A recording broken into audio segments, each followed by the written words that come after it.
Hello, traders. FX Pip Collector here. Today is Friday, April 25th, and this is my analysis for the Euro US dollar. If you haven't done so yet, definitely do check out my free Discord channel, which is linked out here in the corner at the end of the video, and make sure you check out my website, fxpipcollector.com. Make sure to watch the video on my home screen to learn more. So the euro dollar did end up going down all the way back down again, making like a triple bottom. Now, looking at the US dollar index, I think I do know what's going on because of the US dollar index analysis.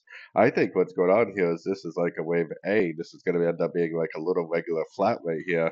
I think this is going to be three waves down for wave B. I think this is going to drift up, probably take out the higher wave A for like a wave C, and this is going to be like a regular flat, three waves up, three waves down, five waves up, regular flat.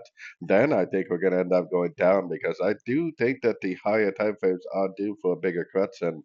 So I think this is going to end up being a correction, probably a correction to this last wave down. It's going to probably cause a lot of people to buy when it starts to push up, which I think will just be a trap for the sellers to take it down to a much lower level. So anyways, don't forget to like and subscribe. And as always, thank you for watching and happy trading.